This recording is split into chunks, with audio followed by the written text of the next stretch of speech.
So what is it that you do whenever you're giving it everything you have and you finally take a hard look at whatever it is that is stopping you, only to realize that you have sabotaged yourself? And then how do you deal with coming to the realization that you've been doing this to yourself all along, only to realize that this has been going on forever and you've been undermining yourself at every turn? So what if it's true and you are the one standing in your own way, yanking the prize right out of your own hands before you could ever think of grabbing hold of it?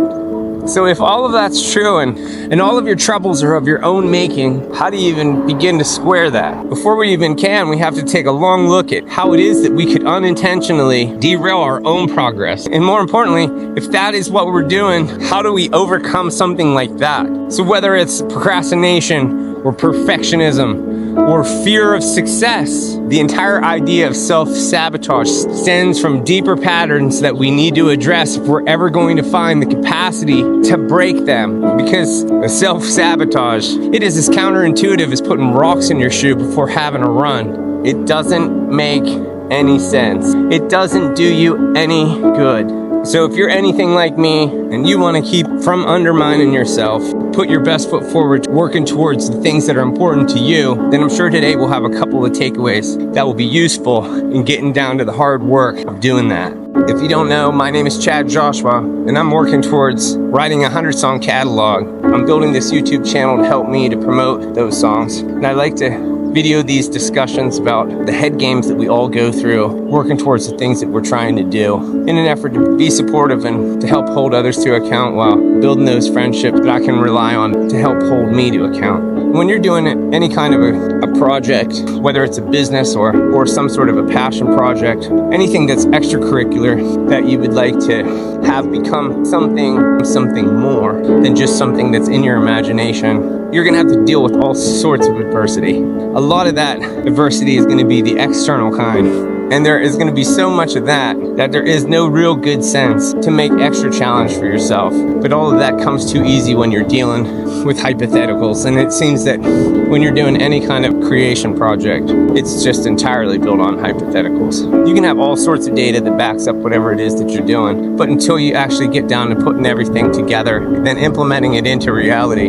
it just is that. And regardless of the fact that it is all something that you're building out of your imagination, there's still no good sense in you actively chainsawing all of your efforts. Now, there may be good reasons that we don't allow ourselves to see. So hopefully we'll be able to take a better look at some of that in order to see if there isn't a way to better manage ourselves. Because if you're going to put in any effort to doing anything, then there is no good sense for you to knock the wind out of your own sails, regardless to whatever hang-ups that you have. So let's get down to the brass tacks of getting it sorted. And hopefully you and I both can walk out of this with new tools in the tool belt and a strength and resolve towards getting to the things we need to. Because when you do stop sabotaging yourself, then you free all of that energy to focus on building the life that you want. And yeah, that's gonna mean that you change. That's gonna mean that everything changes. Maybe that in of itself is the underlying issue. You know, it could be that you're stuck in a sort of a status quo bias where you're not ready to break from the familiar and the comfortable, and you're not ready to take the risk of that. Maybe there's a fear aspect of not knowing what that could be. Or if it's not a fear aspect, maybe it's just 100% comfort.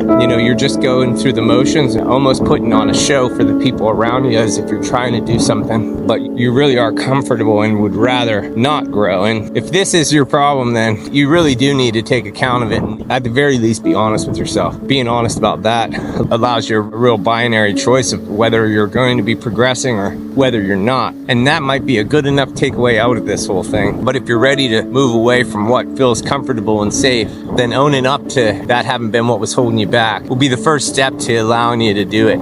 If it's not exactly a status quo bias, it may be that you have a fear of success and that you're just afraid of the additional responsibility or the additional burden of having to be out on a taller pedestal than you're used to. Self-efficacy is the idea of believing in yourself.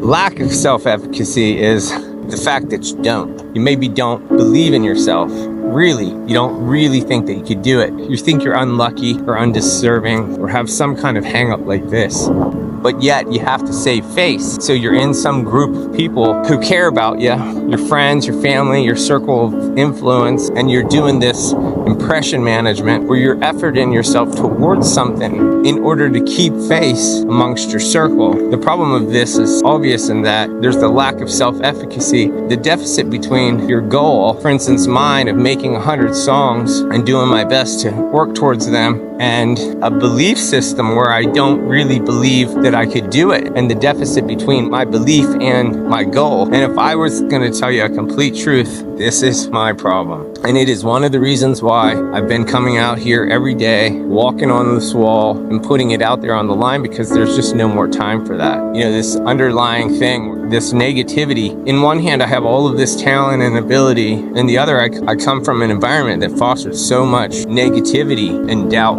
And I am a hardened person, and I am a focused person, and I'm using all of that, all of those hard-fought attributes to manhandle myself into a course correction. And part of all of that is to come out here and to attest to my own stupidity and my own areas of weakness, to make it very difficult for me to undermine myself. I mean, by exactly saying how much of an idiot you are, it's real hard for you to just dance around like an idiot in the same way without getting slapped. So that's where I'm at, and if that's where you're at, then I get it. But the cold hard facts is that you haven't any more time to waste than I do. And we owe it to ourselves to stop playing so stupid, stop being so foolish, and stop failing ourselves. We need to be keepers of the gift, and we're gifted with the time to be here, and we're blessed with the opportunity to be able to create something for ourselves. And so the abhorrent behavior and delinquent tendency not to hold that in a high regard, it has to come to an end. The other ways that you could hijack your best interest would be just being lazy and procrastinating, putting things off, and not being deliberate. But if you're into all of that, then you're sort of asking for it, and you're probably aware. If your issue is procrastination to the point that you're not doing anything, then you really haven't earned a seat at the table. So if you want to put on your big kid pants and get that under control, come back, and we'll figure things out together. The other thing that you might struggle with is perfectionism, and that's where you have a hard time with publishing anything that you're doing or hitting the ready go button. And we've talked about that before in some of the other videos, about how done is better than perfect, and some progress is better than none, and grow as you go.